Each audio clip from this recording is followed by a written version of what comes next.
नमस्कार, देश की बात में आप सभी का स्वागत है। मैं हूं आपके साथ गरिमा वाजपेयी। खबरों की ओर रुख करेंगे उससे पहले एक नजर आज की सुर्खियों पर डालते हैं। लोकसभा में कल दोपहर 12 बजे पेश होगा वक्त संशोधन विधेयक, 8 घंटे होगी चर्चा। गुजरात के बनासकांठा में पटाखा फैक्ट्री में लगी भीषण आग, स्लैब भी ध्वस्त, 13 लोगों की मौत की खबर।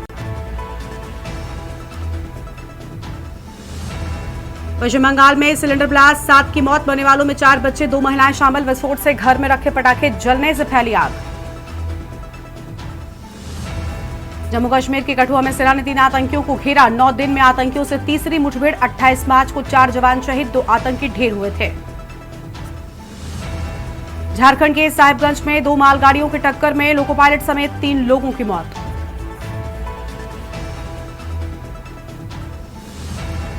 चौदह राज्य में आंधी और बारिश का अलर्ट, मध्य प्रदेश में ओले गिरने की आशंका। आईएमडी की चेतावनी, इस साल भी होगी भीषण गर्मी।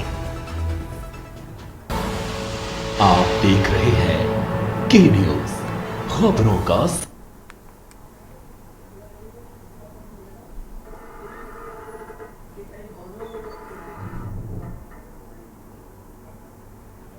खबरों में आगे बढ़ेंगे उससे पहले सीधा आपको गौतम बुद्ध नगर लेकर चलते हैं, जहां पर विशेष कार्यक्रम में पहुंचे हैं डीजीपी। तस्वीर आपको हम दिखाएंगे। पिंक बूथ का उद्घाटन है, डीजीपी महोदय द्वारा लोकार्पण किया जाएगा। अब मैं आदरणीय joint CP headquarter Shri Ajay Kumar sir से निवेदन करूंगी कि वे अपने स्वागत द्वारा 26 स्थानों में video call DGP Prashant Kumar के द्वारा जनपद गौतम बुद्ध नगर में लोकार्पण कार्यक्रम की तस्वीर आपकी टीवी स्क्रीन पर आपको हम दिखा रहे हैं। बड़ी जानकारी और सीधी तस्वीरें आपको कार्यक्रम के 26 स्थानों में वीडियो कॉल, 10 पिंक बूथ, ये विशेष के रूप में विराजमान हमारे प्रेरणा स्रोत आदरणीय पुलिस महानिदेशक उत्तर प्रदेश, विराजमान माननीय सांसद गौतम बुद्ध महेश शर्मा जी, माननीय विधायक जेवर श्री धीरेन्द्र सिंह, माननीय विधायक दादरी श्री तेजपाल नागर जी, मंच पर मुख्य कार्यपालक अधिकारी greater Noida authority Shri N G Ravi Kumar, मुख्य कार्यपालक अधिकारी Noida authority Shri Lokesh M sir, जिलाधिकारी गौतम बुद्ध नगर श्री मनीष कुमार वर्मा, यामाहा मोटर्स के corporate director Shri Atsushi Nagashima, आप सभी महानुभावों का मैं अपर पुलिस आयुक्त मुख्यालय, पुलिस आयुक्त गौतम बुद्ध नगर श्रीमती लक्ष्मी सिंह मैम एवं समस्त पुलिस परिवार की ओर से हार्दिक स्वागत, वंदन और अभिनंदन करता हूं। इसी अनुक्रम में मंच के समक्ष विराजमान गौतम बुद्ध नगर पुलिस प्रशासन के सभी अधिकारियों का मैं स्वागत एवं वंदन करता हूं।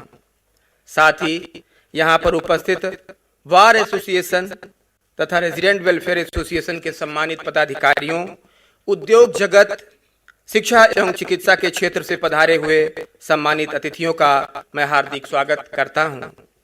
विभिन्न एनजीओ से पधारे हुए प्रतिनिधि एवं नन्हे परिंदे से आए हुए प्यारे प्यारे बच्चों का भी स्वागत करते हुए उन्हें ढेर सारा प्यार प्रेषित करता हूं।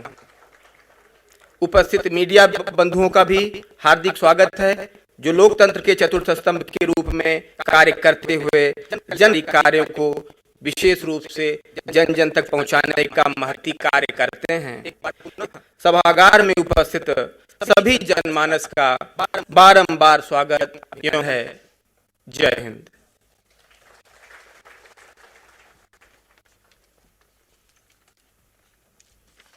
Thank you sir. Uttar Pradesh सरकार की मंशा रूप श्रीमान पुलिस महानिदेशक चलाया गया था, जिसमें socially available, freely available, government aided, government के द्वारा लगाए गए और पब्लिक के द्वारा गए सीसीटीवी कैमरेज को इंटीग्रेट कराया गया था। उस दिशा में सर गौतम बुद्ध नगर प्रयोग किया गया है कि अब इसकी हम रियल टाइम फ्रेम में मॉनिटरिंग कराने के लिए सो गए हैं। 5000 के लगभग कैमरेज को हम लोगों ने में इंटीग्रेट कराया है और आशा करते हैं कि आने वाले दिशा में हम लोग भविष्य में पुलिसिंग से प्रिडिक्टिव पुलिसिंग की तरफ मजबूती से कदम बढ़ाएंगे। नेक्स्ट प्लीज सर, जो नोएडा में पिछले वर्षों में होस्ट किए गए हैं और बहुत सक्सेसफुली होस्ट किए गए हैं, जिस देश और प्रदेश के स्तर पर की गई है sir, Moto GP Bharat, Indian trade fair, Semicon India. आगे बढ़ते हैं खबरों की ओर। दिल्ली से खबर है, जहां भलेकर भारत लोक शिक्षा परिषद के रजत जयंती वर्ष के उपलक्ष्य में पंजाबी बाग स्टेडियम, रिंग रोड, नई दिल्ली में भव्य एकल श्री राम कथा का शुभारंभ किया गया। विश्व प्रसिद्ध कथा व्यास भाई श्री रमेश भाई ओझा के सानिध्य में आयोजन हो रहा है, जिसमें हजारों की संख्या में भक्तजन राम कथा का श्रवण करने पहुंचे हैं। कार्यक्रम के पहले दिन की साय आरती में उत्तर प्रदेश के मंत्री नंद गोपाल नंदी शामिल हुए, जबकि आज तीसरे दिन भी बड़ी संख्या में श्रद्धालु कथा सुनने पहुंचे। इस मौके पर विश्व हिंदू परिषद के अंतर्राष्ट्रीय अध्यक्ष आलोक कुमार भी उपस्थित रहे।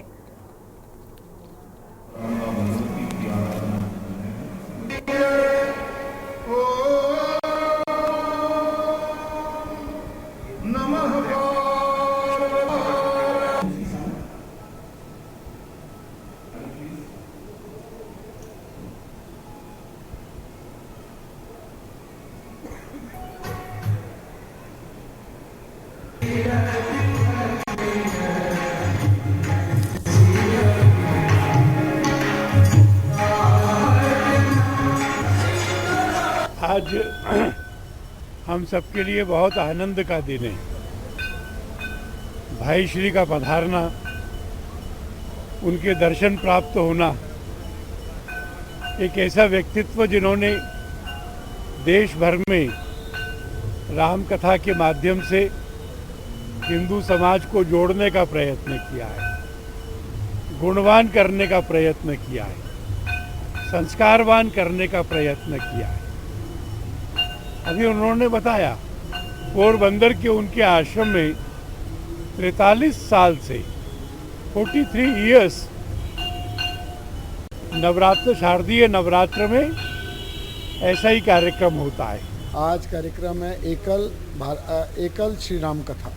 ये एकल श्री राम कथा जो है हमारा 25वां रजत जयंती वर्ष है। रजत जयंती वर्ष है, 25 साल पूरे हुए हमारे को। और भारत लोक शिक्षा परिषद 2000 में स्थापित हुआ था, रजिस्टर हुआ था एज ट्रस्ट।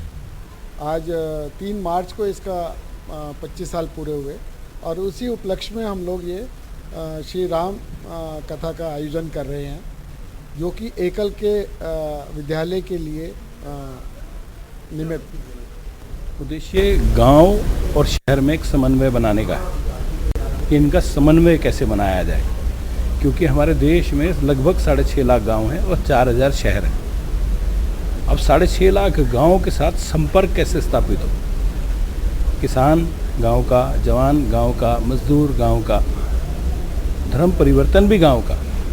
अगर हमारे लोग हमारे सिस्टम को बचाने के लिए वहां ना जाएं गांव के अंदर, तो एक बहुत बड़ी रेवोल्यूशन लाने के लिए हम लोगों को जाना पड़ा, एकल की रेवोल्यूशन। एकल विद्यालय में हम जो है पंचमुखी शिक्षा देते हैं। पंचमुखी एक तो जो है जो जनरल शिक्षा हो गई, इसके साथ आरोग्य की देते हैं, हम ग्राम विकास की देते हैं, स्वावलंबन, जागरण, ये सारी हम शिक्षाएं देते हैं। पंचमुखी शिक्षा देते हैं। एक तरह से जो गुरुकुल वाली शिक्षा जो पुरानी पद्धति है उससे कह सकते हो। तो एक जो है ना क्रांति है ये।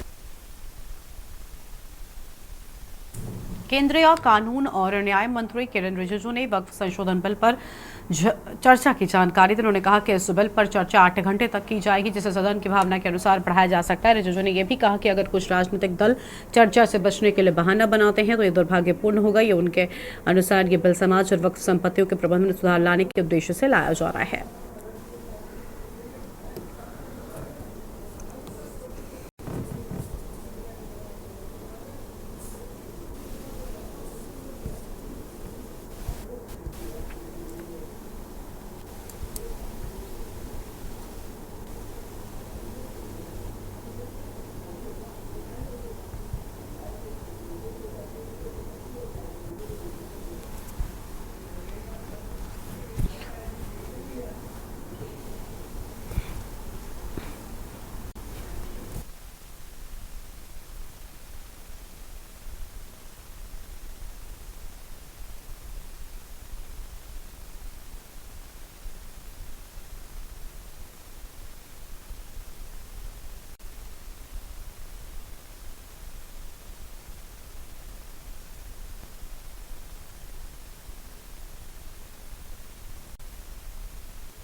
work amendment bill would be 8 hours, extendable after taking the sense of the House. The Honorable Speaker made an announcement that 8 hours is fixed right now for work amendment bill, and if required, we will take the sense of the House and extend the time for discussion. After that, the opposition party made a walkout, and I don't know the reason. Government is very honestly and keenly looking forward to have a proper discussion on work amendment bill, and every member of the parliament, those who represent different political parties, must get sufficient time and proper time to discuss and speak on the matter, on the subject. Now, if some political parties are trying to create some excuse so that they can run away from the discussion, that would be unfortunate. Yamunanagar में कार्यरत पुलिसकर्मी करमवीर के दिव्यांग और बड़े भाई भरत भूषण की 21 मार्च को निर्मम हत्या कर दी गई थी। उसका शव मानिकपुर के औद्योगिक क्षेत्र में मिला। उसकी गर्दन काटकर हत्या की गई थी। इस मामले में केस तो दर्ज हुआ, लेकिन हत्यारे अब तक गिरफ्तार नहीं हो सके हैं। पुलिसकर्मी और उनके परिवार के लोग एसपी कार्यालय पहुंचे और हत्यारों की जल्द गिरफ्तारी की मांग की। साथ ही परिवार को जान से मारने की धमकियां मिलने के कारण सुरक्षा की भी अपील की गई है।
लखनऊ से खबर आपको बताते हैं, जहां पर बीजेपी एमएलए नंदकिशोर गुर्जर का बयान सीएम योगी को हटाने का अभियान गलत है। मुख्यमंत्री को अधिकारी गलत जानकारी देते हैं, विधायकों को परेशान किया जा रहा है और इस सरकार में अधिकारी भ्रष्टाचार कर रहे हैं। जनता के हित को दूर किया जा रहा है। मेरे साथ तो बहुत बड़ा न्याय हुआ है, मेरी माता बहनों के साथ अन्याय हुआ है। गाजियाबाद का पुलिस कमिश्नर गलत फीडबैक दे रहा है। गुर्जर की ओर से अहम बात है, सीएम से मिलने का मौका तो मिलेगा तो बात रखूंगा। 20 मार्च को मुख्यमंत्री से समय लिया था, अभी तक समय नहीं मिल पाया है। लखनऊ में रहकर अपनी बात रख रहा हूं। बीजेपी अध्यक्ष भूपेंद्र चौधरी से मुलाकात हुई, जो नोटिस मिला था उसका जवाब लिखकर दे दिया है। विधानसभा अध्यक्ष से मिलने जा रहा हूं। मैंने अयोध्या में श्री राम जी का दर्शन किया, मेरी माता बहनों को चोट लगी, मैं कपड़े कैसे पहन लूं। बुजुर्ग की ओर से बड़े बयान। बसपा सपा सरकार में कलश यात्रा पर रोक नहीं लगी, मैं राज्य की सरकार में रोक लगाई जा रही है। सीएम योगी संत हैं, उन्हें गलत फीडबैक दिया जा रहा है। अखिलेश को गाय से बदबू आती है। अखिलेश सरकार में आतंकियों को रिहा किया गया, सपा सरकार में कार सेवकों पर गोली चली थी। मैं बीजेपी का कार्यकर्ता हूं, इसी पार्टी में रहूंगा। गुर्जर की ओर से बड़ी बातें सामने आई हैं। राज्य सेनेटर है जो क्रूर थी, तो सत्य के नजदीक अगर मेरी बात पहुंच जाएगी सरकार तक, माननीय मुख्यमंत्री जी तक, तो मुझे लगता है कि जो प्रदेश भर में सारे विधायक कोई धरने में बैठा है, कहीं आक्रोश है, बवाल है, तो वो चीज जो मैं आपके सामने क्लियर करना आया हूँ। बाकी बातें तो जो हुआ कलश यात्रा में हुआ, कपड़े फटे, लगातार आप लोग दिखाई रहे हैं, वो चल भी रहा है जैसा जैसा हुआ। एक तो स्पष्ट ये करना है कि ये कलश यात्रा परंपरागत थी, 2010 से इसको हम लोग करते आ रहे हैं और पूरा समाज मिलकर करता है। हमारे ब्राह्मण समाज के राष्ट्रीय अध्यक्ष है महासभा के, वो पंडित परवेश दत्त भारद्वाज जी इसके अध्यक्ष होते हैं, और समाज के व्यापार मंडल के हम लोग मिलकर के करते हैं। इसमें 11,000 कलश थे, गिन के कम पड़ गए, कुछ बहनें अलग थी, वो चीजें आपके सामने आई हैं। उसके बाद जो लाठीचार्ज हुआ, बर्बरता हुई, तो परंपरागत में पहले तो अनुमति की आवश्यकता नहीं होती, बार बार जो चलवाया जा रहा है। भाई अधिकारी हैं, मैं तो नंगे पैर हूँ, क्या करूँ।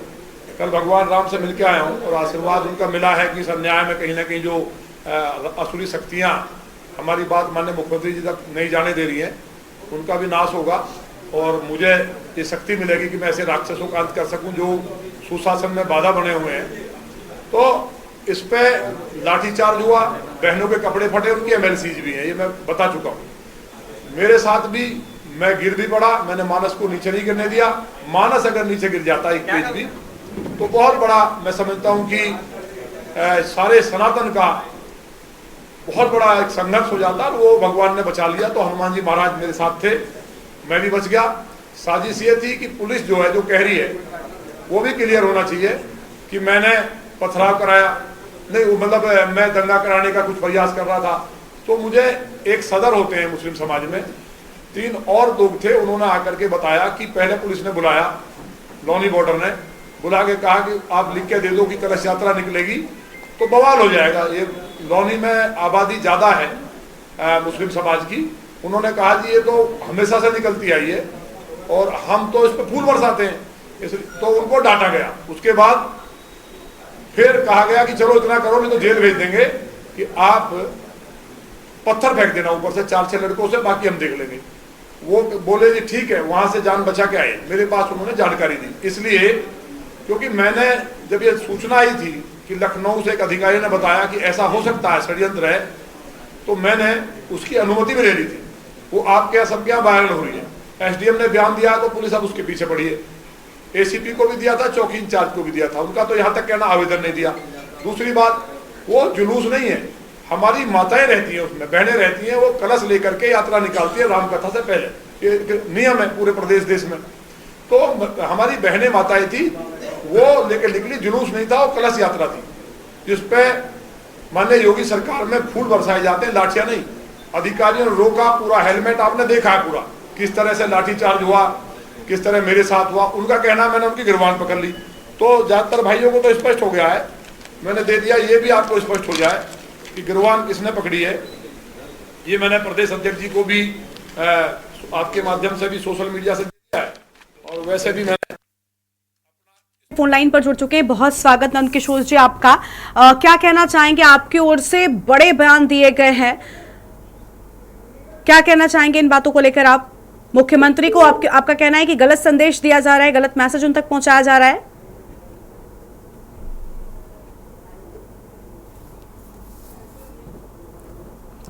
नंद किशोर गुर्जर जी हमारे साथ में जुड़ रहे हैं, उनसे हम खुद विस्तार से बातचीत करेंगे। उनका कहना है कि मुख्यमंत्री तक गलत फीडबैक दिया जा रहा है।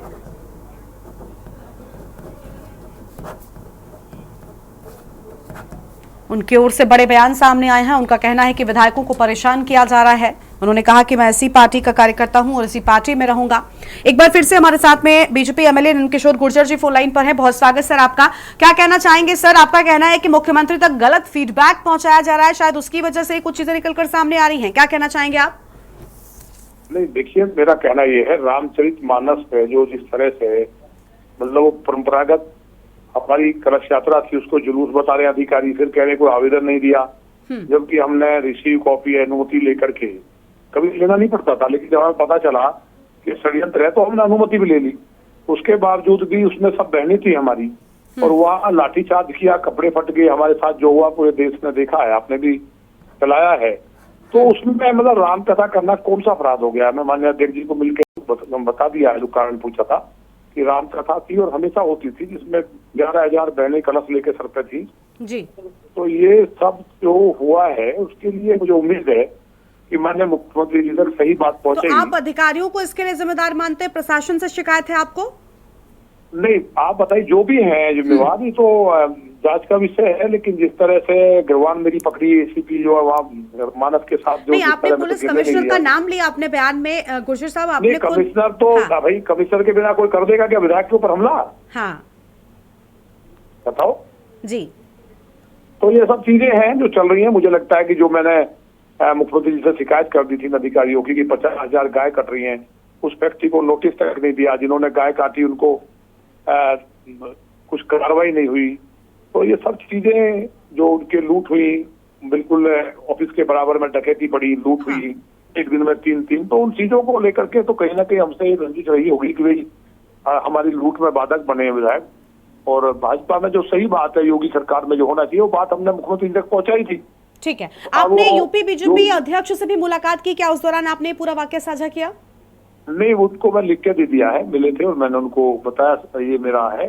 हमने पूछा है कि मैं राम कथा हर साल करता हूँ, परंपरागत है, उसकी अनुमति की आवश्यकता नहीं होती, उसके बावजूद इन्होंने ली। हाँ, तो ये सब है जो हुआ है, पूरा देश का सनातनी उबाल है पूरे देश में।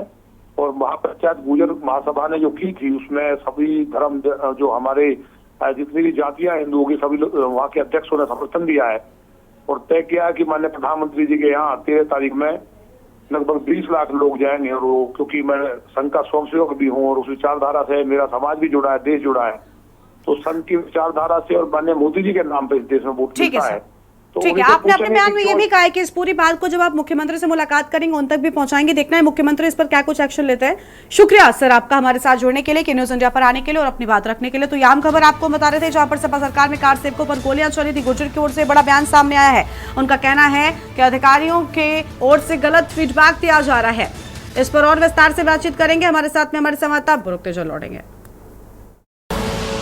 आप देख रहे हैं के न्यूज, खबरों का सार। ब्रेक के बाद देश की बात में आप सभी का स्वागत है और अहम खबर आपको बता रहे थे जहां पर नंद किशोर गुर्जर का बड़ा बयान सामने आया है। लखनऊ से बड़ी जानकारी आपको बता दें, सीएम योगी को हटाने का अभियान गलत है। गुर्जर की ओर से गुर्जर मुख्यमंत्री को अधिकारी गलत जानकारी देते हैं। गुर्जर की ओर से अहम बातें सामने आई है। विधायकों को परेशान किया जा रहा है। हमारे साथ हमारे संवाददाता कौशलेंद्र उपाध्याय लगातार बने हुए। कौशलेंद्र का रुख कर लेते हैं। कौशलेंद्र, नंदकिशोर गुर्जर ने अधिकारियों पर, हम ये कह लें, बड़ा आरोप लगाया है और मुख्यमंत्री तक गलत फीडबैक पहुंचाने की बात कही है।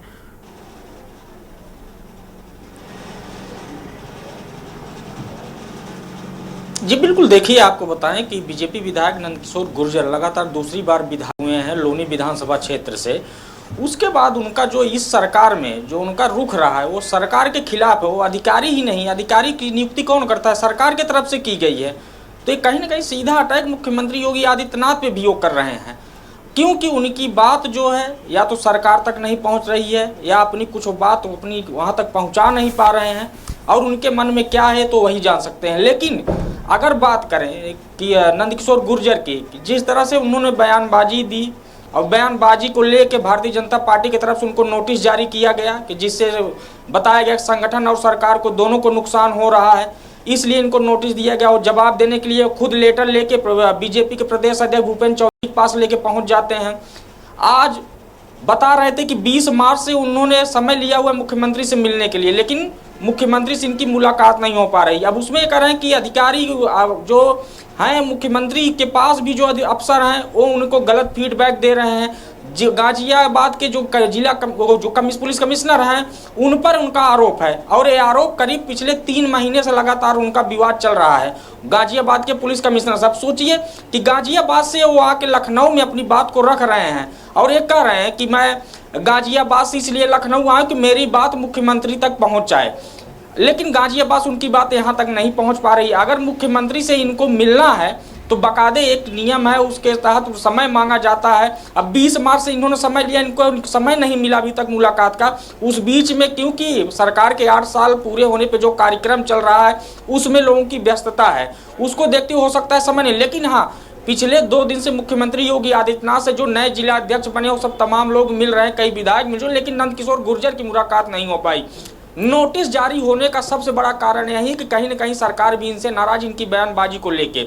और वहीं पे जो आरोप लगा रहे हैं कि बहुजन समाज पार्टी के सरकार में, समाजवादी पार्टी के सरकार में कभी रामकथा पे रोक नहीं लगाई गई, कलश यात्रा पे कभी रोक नहीं लगाई गई, लेकिन हमारी सरकार में इस कथा पे रोक लगाई जा रही, कलश यात्रा पे रोक लगाई जा रही है।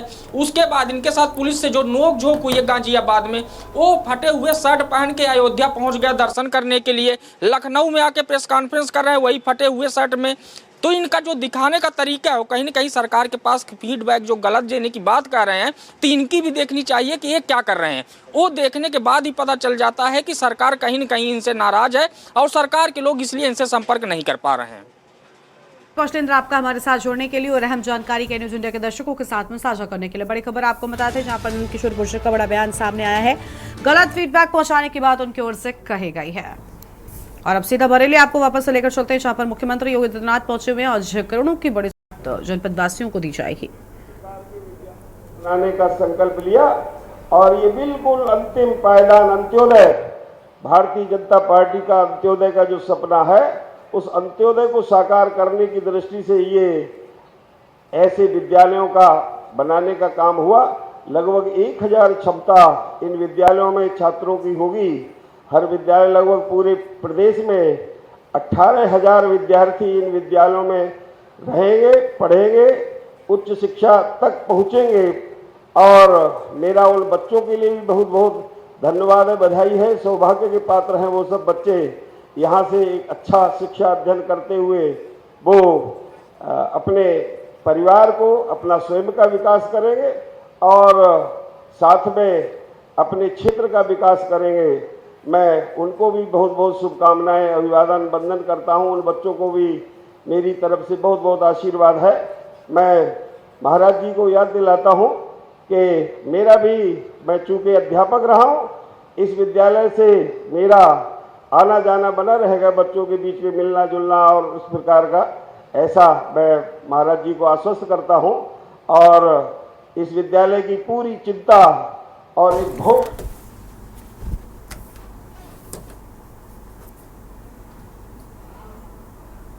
अगली खबर का रुख कर लेते हैं। आगरा से खबर आपको बताएंगे।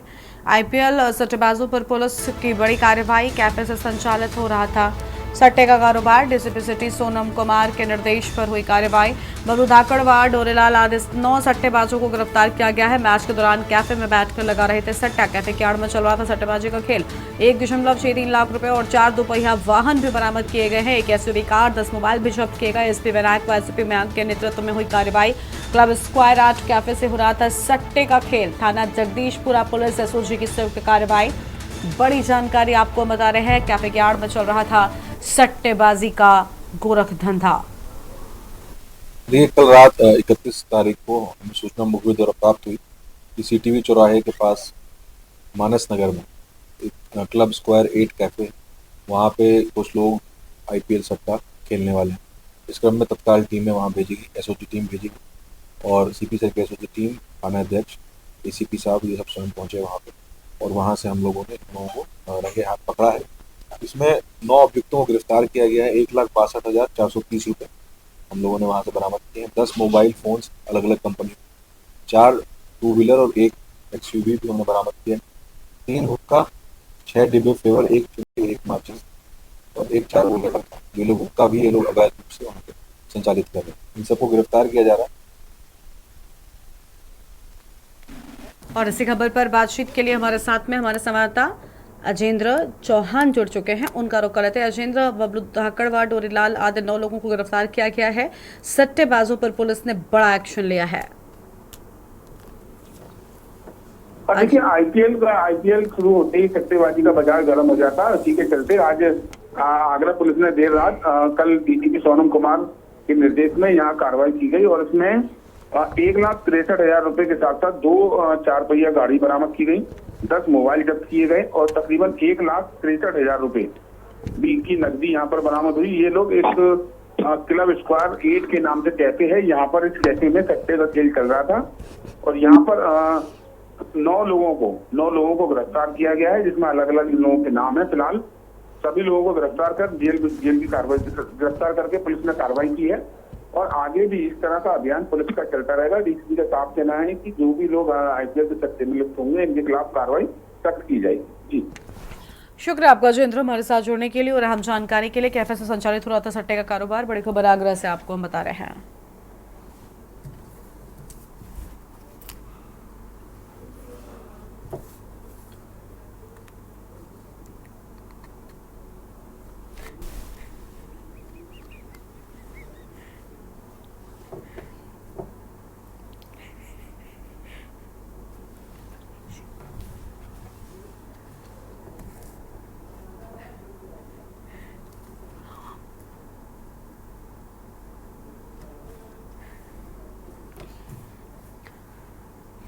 अगली खबर बिजनौर से है, जहां पर दो पक्षों में रंजिशन लाठी डंडे गए। एक ने दूसरे पक्ष पर जमकर पथराव का आरोप किया।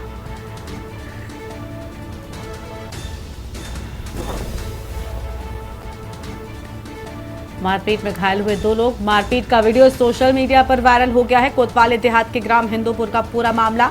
दो पक्षों में जमकर विवाद हुआ। विवाद में लाठी डंडे चल गए और मारपीट का वीडियो सोशल मीडिया पर सामने आया है।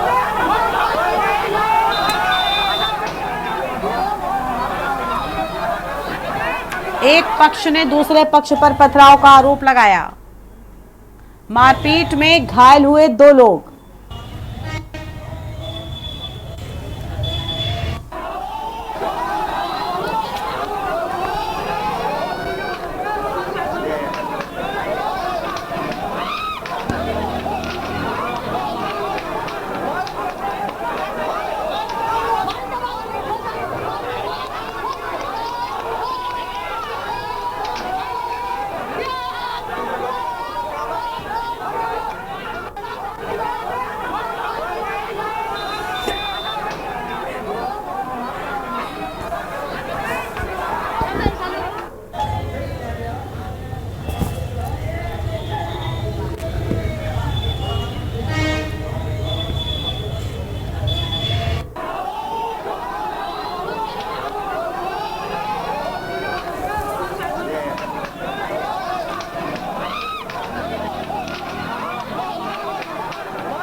आगे बढ़ते हैं खबरों की ओर। हाथरस से खबर है, कोल्ड स्टोर में आग से हड़कंप मच गया। कोल्ड के किराना चैम्बर में लगी आग लगते ही कोल्ड चैम्बर में हड़कंप मचा। कोल्ड स्टोर में आग से हड़कंप। हाथरस से खबर, आग से लाखों रुपए नुकसान का अनुमान। आधा दर्जन गाड़ियां आग बुझाने में जुटी हुई हैं।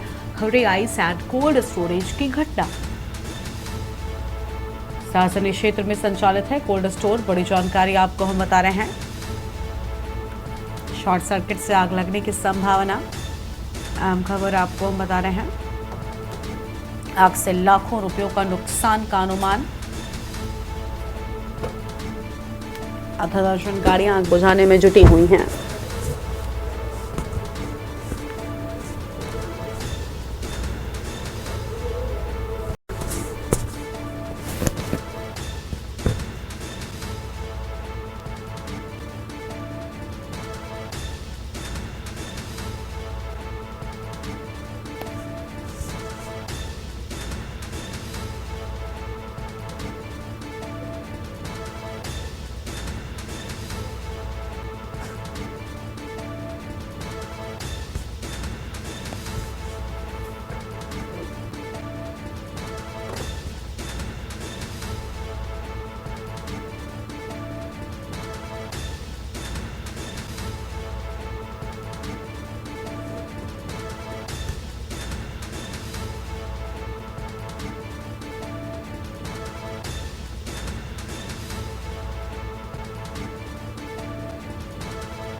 कंट्रोल करने का प्रयास कर रही है।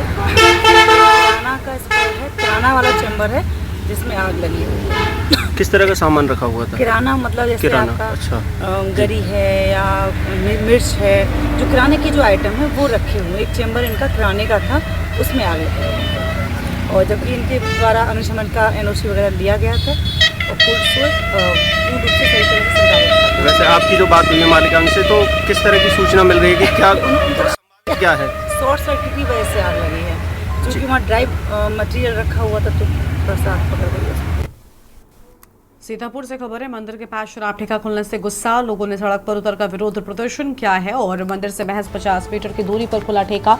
आक्रोशित लोग शराब ठेका हटाने की कर रहे मांग, समझा बुझाकर शांत करा रहे आबकारी अधिकारी। कोतवाली नगर क्षेत्र के सदर बाजार का पूरा मामला सामने आया है। लोगों ने सड़क पर उतरकर विरोध प्रदर्शन किया। बड़ी जानकारी, मंदिर से महज 50 मीटर की दूरी पर खुला ठेका।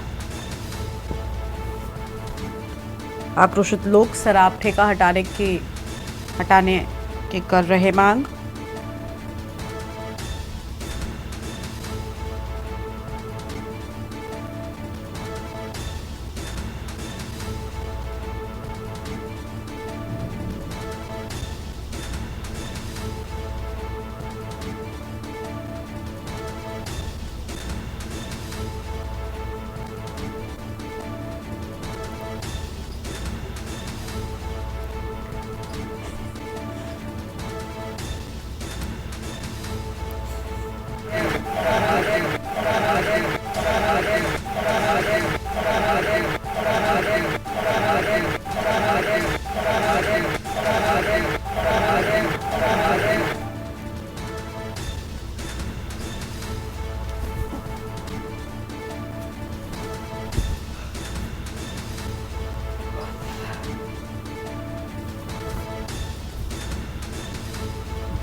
सीतापुर से अगली खबर का रुख कर लेते हैं। छप्पर में लगी आग से हादसा हो गया। छप्पर में सो रही बुजुर्ग महिला की जलकर मौत हो गई। अज्ञात कारणों के चलते घर के छप्पर में लगी थी आग। मोटरसाइकिल व अन्य सामान भी जलकर खाक हुआ। पुलिस ने शव को पोस्टमार्टम के लिए भेजा। छप्पर के नीचे सो रही महिला की भी मौत हो गई है। बड़ी जानकारी आपको हम बता रहे हैं। पुलिस ने शव को पोस्टमार्टम के लिए भेजा। थाना तंबौर क्षेत्र के बोतवा गाँव का पूरा मामला सामने आया है।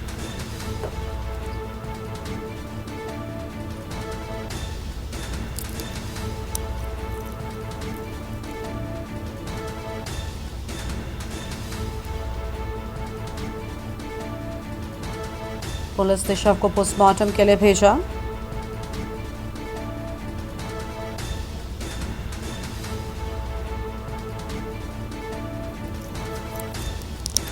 सीतापुर से खबर, छप्पर में लगी आग से हुआ हादसा। छप्पर में सो रही बुजुर्ग महिला की जलकर मौत हुई। अज्ञात कारणों के चलते घर के छप्पर में लगी आग। मोटरसाइकिल व अन्य सामान भी जलकर खाक हुआ। अज्ञात कारणों के चलते घर के छप्पर में लगी आग।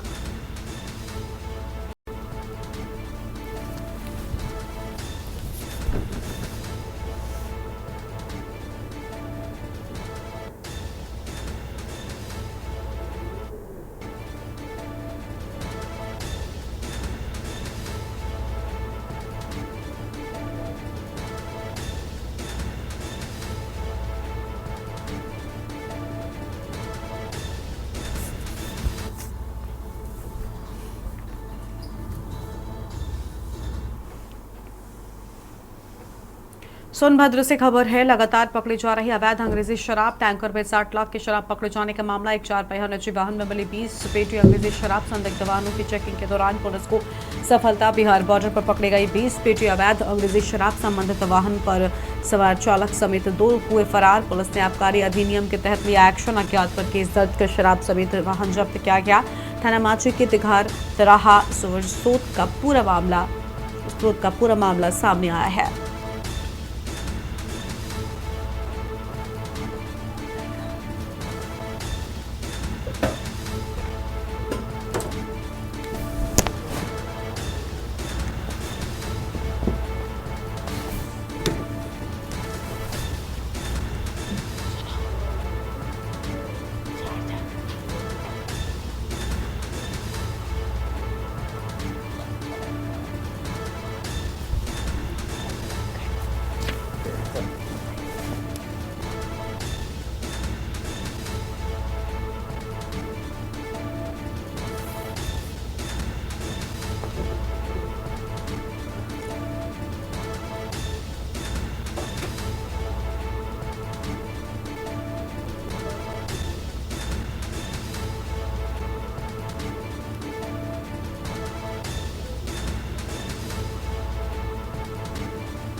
अलीगढ़ से खबर है, दहेज लोभियों ने गर्भवती को उतारा मौत के घाट। परिजनों का आरोप, मृतका को दहेज के लिए प्रताड़ित किए जाने के बाद आए सामने। आम खबर आपको बता रहे हैं, प्रताड़ित और मारपीट करते थे ससुराल वाले। परिजनों का आरोप, कल रात ससुरालीजनों ने की हत्या।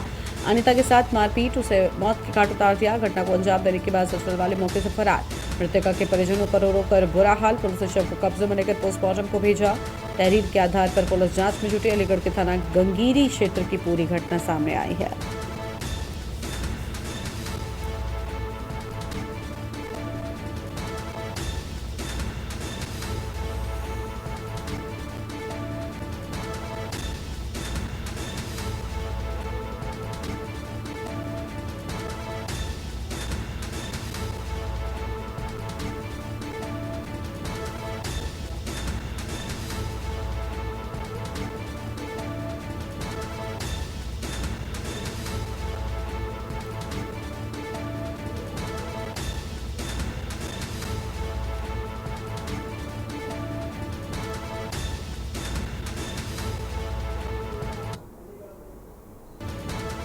और इसी खबर पर बातचीत के लिए हमारे साथ में हमारे संवाददाता अनिल मीणा जुड़ चुके हैं। अनिल, दहेज लोभियों ने गर्भवती को मौत के घाट उतारा, पूरी जानकारी क्या है आपके पास? मैं आपको बता दूं, जनपद बुलंदशहर के गंगीरी थाना क्षेत्र का मामला है, जहां की दहेज के लोभियों ने गर्भवती जो महिला है उसको पीट कर उसको मौत के घाट उतार दिया। लगातार जो परिजनों का आरोप है, परिजनों द्वारा बताया गया है कि अपने लड़की के लिए परेशान किया जा रहा था, जो मृतका है उसके लिए परेशान किया जा रहा था, और परेशान करने के साथ साथ हालांकि उससे दहेज की मांग की जा रही थी, क्योंकि जो परिवार है वो मध्यम वर्ग का परिवार है। उनका कहना ये है कि जो जिस तरह से शादी ब्याह होते हैं उसने बहुत काफी पैसा लगाया था, लेकिन उसके बाद भी लगातार जो लड़के पक्ष की तरफ से लगातार पैसे की डिमांड की जा रही थी, तो उसी तरह से जो लगातार पीछपाट करी जा रही थी। और गर्भवती महिला के साथ उन्होंने रात में जिस तरह से जो बहुत ज्यादा मार पिटाई की है, तो गर्भवती महिला की मार पिटाई के दौरान ही मौत हो गई है। तो वहाँ जब घटना 112 नंबर पर कॉल की गई, तो 112 नंबर पुलिस वहाँ, हालांकि परिजनों को जब सूचना मिली तो परिजन वहाँ पहुंचे। परिजन ने गंगीरी थाना पुलिस को सूचना दी, मौके पर पुलिस पहुंची। पुलिस ने सबको पोस्टमार्टम के लिए अपने कब्जे में लेकर पोस्टमार्टम के लिए भेजा। हालांकि जो पुलिस का कहना ये है कि जांच की जा रही है, जांच के बाद जो लोग दोषी हैं उनके खिलाफ सख्त कार्रवाई की जाएगी। शुक्रिया अनिल आपका हमारे साथ जुड़ने के लिए और अहम जानकारी के लिए।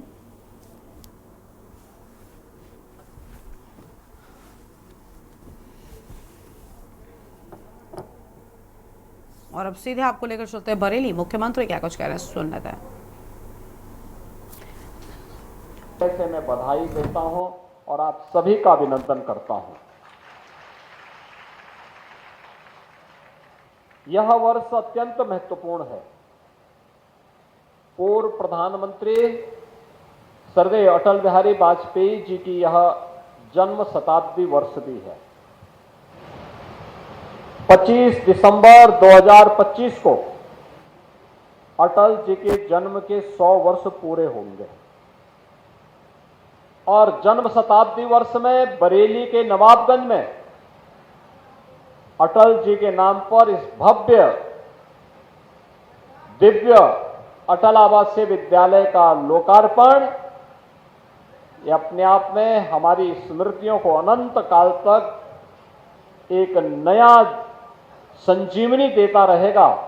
इस विश्वास के साथ आज मैं आपके बीच में इस लोकार्पण समारोह में उपस्थित हुआ हूं। बहनों और भाइयों, यह अटल आवासीय विद्यालय प्रधानमंत्री मोदी जी के विजन का प्रतिफल है।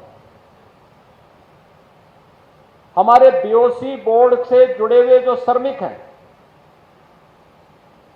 उनके सेस का पैसा इस विद्यालय के संचालन में उपयोग किया जा रहा है। इंफ्रास्ट्रक्चर के लिए जो बिल्डिंग बनी है, जमीन मिली है, ये राज्य सरकार ने लगाई है, लेकिन बीओसी बोर्ड के जो श्रमिक हैं, जिन्हें सेस हर निर्माण कार्य में उनके नाम पर सेस लिया जाता है, वह पैसा जब इकट्ठा होता है, उस पैसे को पहले की सरकारें बंदर बांट करती थी, लेकिन प्रधानमंत्री मोदी जी ने कहा कि नहीं, इसकी इस लूट खसोट को, पिछली सरकारों की लूट खसोट को बंद करवाना चाहिए और इस पैसे का उपयोग उन रजिस्टर्ड श्रमिकों के बच्चों के कल्याण के लिए होना चाहिए और उनके विजन के अनुरूप फिर अटल आवासीय विद्यालय की ये परिकल्पना आज साकार हो रही है।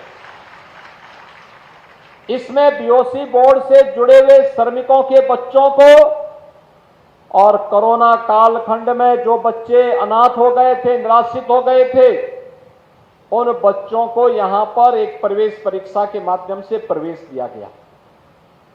और आपने देखा होगा जो बच्चे कल तक सामान्य पारिवारिक पृष्ठभूमि में रह करके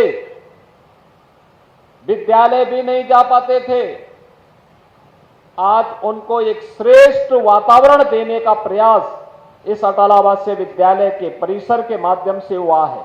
यहां पे उनके रहने की, भोजन की, सीबीएसई बोर्ड की उत्तम शिक्षा की व्यवस्था की गई है। और ऐसे 16 विद्यालय सितंबर 2023 में प्रधानमंत्री मोदी जी के द्वारा लोकार्पित किए गए थे और आज बरेली के विद्यालय के लोकार्पण के लिए मैं स्वयं आया हूं। ये 17वां विद्यालय है। इसके साथ ही हर जनपद में शिक्षा का उत्तम संस्थान बन सके, जिसमें प्री प्राइमरी से लेकर के और सीनियर सेकेंडरी यानी 12वीं तक की पढ़ाई, अच्छी पढ़ाई हो सके एक ही कैंपस में। इसके लिए हम लोगों ने मुख्यमंत्री कंपोजिट विद्यालय खोलने के एक बड़े कार्यक्रम के लिए भी धनराशि शिक्षा परिषद को उपलब्ध करवा। हमारा यह मानना है शिक्षा किसी भी राष्ट्र की आधारशिला होती है। राष्ट्र को सक्षम बनाने के लिए, समाज को सुसभ्य बनाने के लिए, बच्चों को संस्कारित बनाने के लिए शिक्षा की महती भूमिका को कोई भी व्यक्ति नहीं नकार सकता, लेकिन उसके लिए शासन के स्तर पर पहल की आवश्यकता।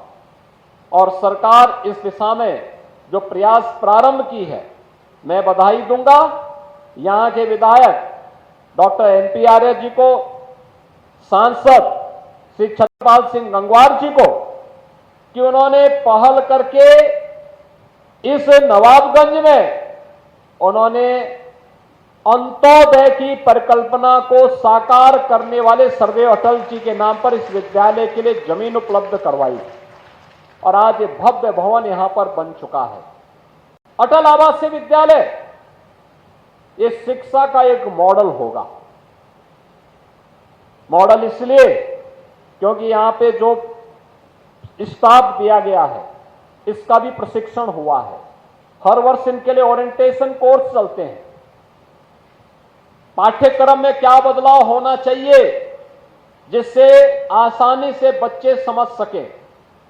एक इंटीग्रेटेड कैंपस है, यहां पे छात्र भी, शिक्षक, छात्राओं के भी रहने की व्यवस्था है, उत्तम उनके खान पान की व्यवस्था भी है, उनके लिए लाइब्रेरी भी है, उनके लिए खेल कूद के लिए भी उत्तम व्यवस्था यहां पर दी गई है।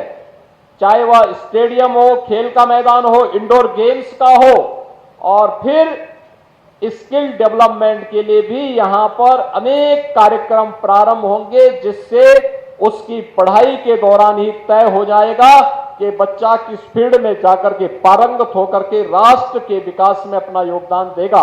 और मेरा मानना है राष्ट्र निर्माण की प्रवर्तमान अभियान के साथ साथ राष्ट्र भक्तों की एक मजबूत नींव को प्रदान करने में अटल आवासीय विद्यालय एक निर्णायक भूमिका का निर्वहन करेगा।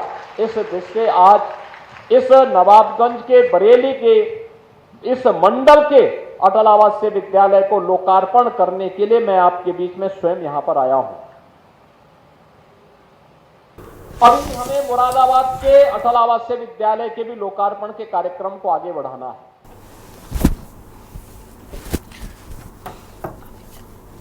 तो ये तस्वीर आपको हम दिखा रहे थे बरेली से, जहां पर मुख्यमंत्री योगी आदित्यनाथ पहुंचे हुए, उनकी ओर से आम बातें कही गई हैं। देश की बात में इतना ही। आप देखते रहिए न्यूज़ इंडिया। नमस्कार। आप देख रहे हैं के न्यूज़, खबरों का सारथी।